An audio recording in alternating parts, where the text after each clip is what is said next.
Hello hello, on se retrouve aujourd'hui donc pour une vidéo un petit peu particulière parce que j'ai filmé avec le gros nono, oui, celui dont je vous bassine tout le temps sur tous mes réseaux sociaux, mon lapinou d'amour. Du coup c'est lui qui a choisi mon make-up, ça n'a pas été chose aisée de le faire choisir mon make-up et de filmer ça. Donc je m'excuse par avance, j'ai pas encore vu ce que donnait la vidéo, mais je pense qu'il risque d'y avoir des petits ratés de lapin, c'est pas évident. Mais en tout cas je me suis beaucoup amusée à filmer ça et ça donne quand même un make-up qui est pas mal, c'est pas le meilleur que j'ai fait. Je m'excuse par avance si j'ai l'air un petit peu, comment dire, moins enjoué et un peu plus ramolo que d'habitude. Nono a beaucoup de mal à se faire au déménagement et à son nouveau chez lui. En fait j'ai pas dormi de la nuit parce qu'il m'a pas laissé dormir. Voilà. Bref, je vous laisse avec la suite de la vidéo et j'espère que ça va vous plaire.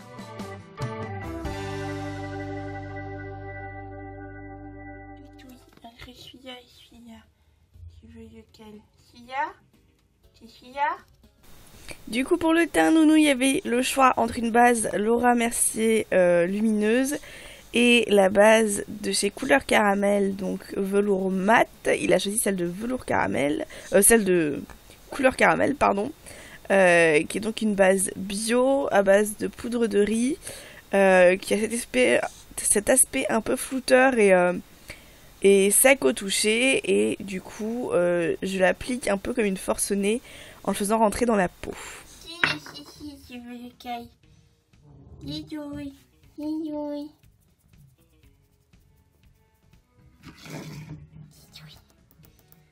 veux le caille? Sia? Ou Sia? Je sais pas. Sia? Bon, on prend Sia. Ah, moi, il n'y a pas à voir. Hein. Il y a le Beauty Blender, c'est bien mieux que le Bosso. Hein, c'est bien mieux. Ah bah oui, le Beauty Blender, c'est mieux. Pour le fond de teint, Norbert avait le choix entre le Dream Wonder Nude de Maybelline, qui est un fond de teint invisible, effet zéro, quoi, on sent rien sur la peau, et le Photo Ready de chez Revlon, qui est celui qu'il a choisi, donc qui est un fond de teint qui, comme son nom l'indique, est parfait pour prendre des photos et des vidéos. Par contre, dans la vie réelle, je vous le déconseille fortement pour tous les jours, parce que c'est un fond de teint avec des micro-nacres, donc vous avez l'impression d'être une boule à facettes. Et en plus, si vous avez des irrégularités sur la peau, étant donné qu'il a des nacres, en fait, ça les fait ressortir. Donc moi, c'est un fond de teint que j'évite pour sortir en soirée, par exemple, si on va pas prendre de photos. Parce que l'autre jour, je l'ai fait pour aller chez des amis, et en fait, j'ai eu le malheur de toucher mon fond de teint avec ma main en m'appuyant dessus. Et j'avais la main, mais on aurait dit un tas de paillettes, en fait. Donc bon, c'est joli, mais qu'en photo. Je veux pas jouer, mon mignon. Regarde. Entre ça et ça. Non. Tu choisis? Non, tu choisis pas trop, hein. Bon, allez, choisis. Bon, on va prendre celui-là, alors. Du coup, pour l'anti-cerne, Nono avait le choix entre le Nudes by Nature, celui qu'il a choisi, qu'on trouve chez Nocibé, et mon habituel en fait de chez Collection qu'on trouve chez Boot, donc pas en France. Alors très clairement j'ai appliqué au doigt au lieu d'appliquer avec l'embout, et je sais pas pourquoi j'ai fait ça, mais du coup j'en ai mis beaucoup plus d'un côté que de l'autre et ça a été une vraie galère. Enfin, clairement j'ai un côté plus clair que l'autre en fait. Du coup cet anti-cerne, franchement, de tous ceux que j'ai testé pour essayer de remplacer celui de chez Collection, c'est quand même celui que je préfère, donc voilà. Par contre, effectivement, il est bien éclaircissant, vous le voyez bien par rapport à ma peau, il y a bien un effet highlight entre guillemets, mais il reste un peu trop transparent pour moi comparé donc à celui de chez Collection. Si vous avez une petite cerne un peu foncée, il la camoufle pas assez à mon goût, mais bon, voilà, sinon il est vraiment pas mal. C'est lequel? C'est celui-là? C'est lequel? C'est lequel tu veux? Bon, on va dire que c'est celui-là. Du coup, pour la poudre, il avait le choix entre ma poudre adorée préférée de chez Catrice, la Prime and Fine, donc qui est une poudre pressée, et la poudre de libre de chez Max More. J'ai pas beaucoup de poudre libre, donc celle-là est vraiment pas mal, même si elle est un peu foncée pour ma peau, mais elle est assez transparente, donc ça se voit pas qu'elle est un petit peu foncée. Et je l'applique comme d'habitude avec mon kabuki de chez Emma, qui est mon chouchou d'amour et que j'emmène partout avec moi.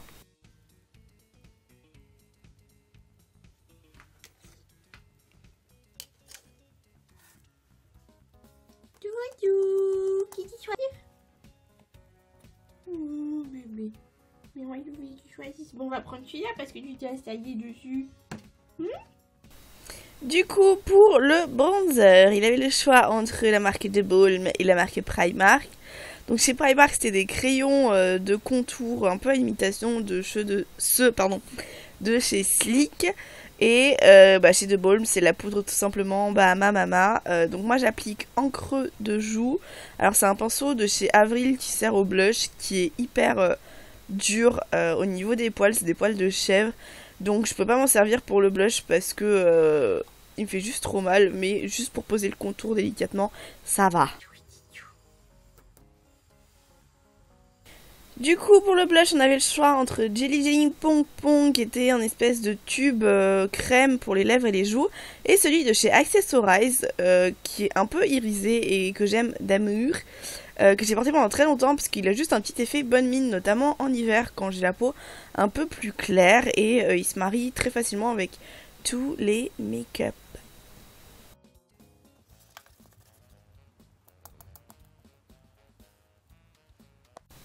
Du coup, pour les yeux, il a choisi la base à paupières de chez Primark. Il y avait aussi la base à paupières, enfin c'est pas une base à paupières, c'est une ombre longue tenue de chez Yves Rocher qui est pailletée, celle de chez Primark est mate et très liquide. Pour les palettes, il avait le choix entre deux palettes de nude, une de chez MUA et une de chez The Balm, la Nude Dude, et c'est celle-là qu'il a choisie. Et je commence par prendre le fard Feisty, donc qui est un rosé taupe mat, qui est assez clair et donc je vais me servir comme couleur de transition donc dans mon creux de paupière et au coin externe. Donc je dessine le coin et le creux de paupière quasiment jusqu'au coin interne. Pour les pinceaux, j'utilise un de chez Nocibé donc pour le creux de paupière, et en dessous j'utilise tout simplement le petit pinceau de la palette. Donc je suis venue faire le dessous de l'œil pour faire un raccord toujours avec la même couleur. Ensuite je change de couleur, je passe à Friendly et là je vais venir vraiment travailler juste le coin externe. Donc j'applique la couleur vraiment en fait quasiment comme si je faisais ma ligne d'eyeliner, sauf que je fais une ligne épaisse et floue, et je ramène un petit peu dans le creux de paupière, mais vraiment juste sur le coin externe, même pas, ça atteint même pas la moitié de l'œil.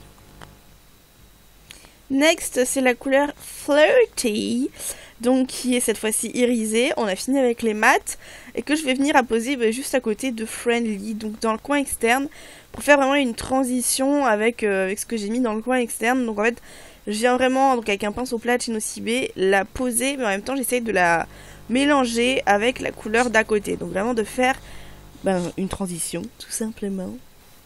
Avant-dernière couleur, c'est Faithful, donc qui est un doré assez clair sur la palette. Et je viens donc reprendre un pinceau plat de chez Nocibé. En fait, je reprends l'autre face de mon pinceau, tout simplement, je le retourne.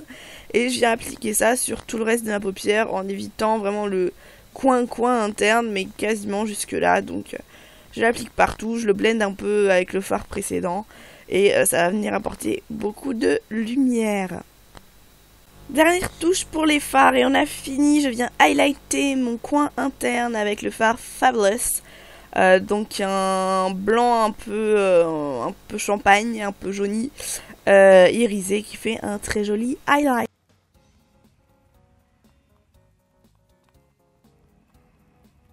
Pour finir, j'applique du mascara. Donc Nono avait le choix entre le Cils Sensationnel de Maybelline et le Curl Power de chez Primark.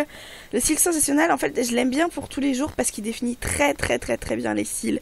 Et il est waterproof, donc il tient très bien. Par contre, il ajoute ni volume ni longueur. En fait, c'est vraiment de la définition de cils.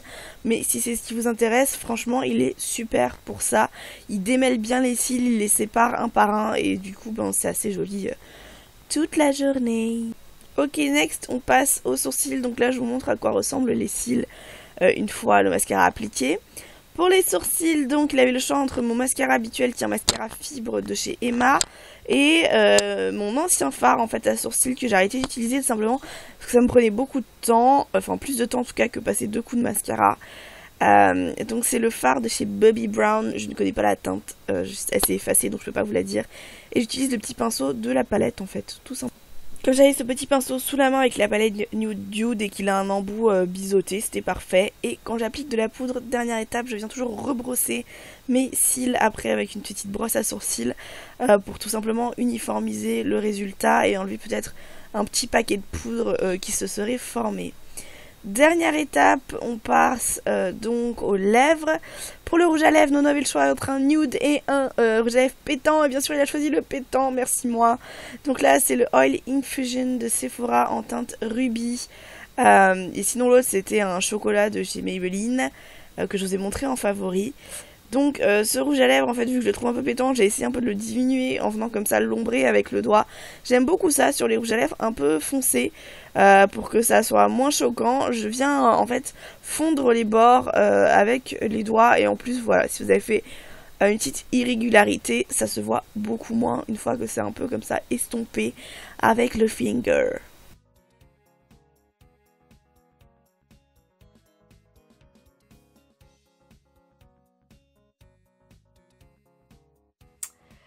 Du coup, cette vidéo est terminée, voici le résultat final. Alors j'avoue que je trouve que le rouge à lèvres ne va pas du tout avec le reste, mais voilà, c'était le hasard du choix make-up.